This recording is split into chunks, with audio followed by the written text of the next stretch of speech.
Good day, everybody. So, a few weeks ago, I was at a friend's house and I ended up getting into a conversation with this friend's child who is actually in college. And my friend is not a big historian and really wasn't engaged in the conversation until I started talking a little bit, and he became um, very surprised with what I had to say and had to research some of these facts that I was trying to explain. But we had gotten into the conversation about the Confederacy and the statues being taken down and military bases being renamed. And I asked the child, well, who was again in college, what political party do you think a lot of these Confederate leaders were part of? And the child said, well, Republicans, or at least independents. and and I was surprised at what I was hearing.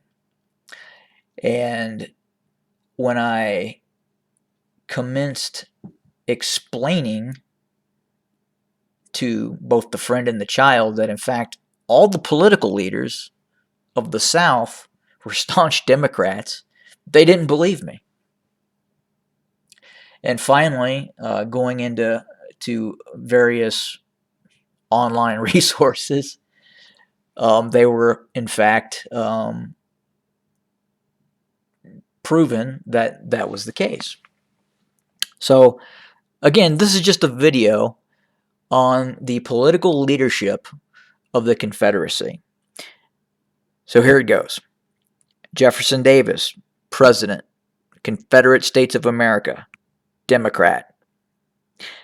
Alexander Stephens, Vice President, Democrat.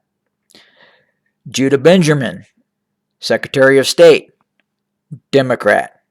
Robert Toombs, First Secretary of State, Democrat. Leroy Pope Walker, First Secretary of War, Democrat. Christopher Mengimer, First Secretary of Treasury, Democrat. Hal Cobb, President of the First Confederate Congress, Democrat. Stephen Malroy, Secretary of the Navy, Democrat. John Reagan, Postmaster General, Democrat. And a host of other congressional statesmen and governors, basically all of them, were Democrats. And if you tell this to a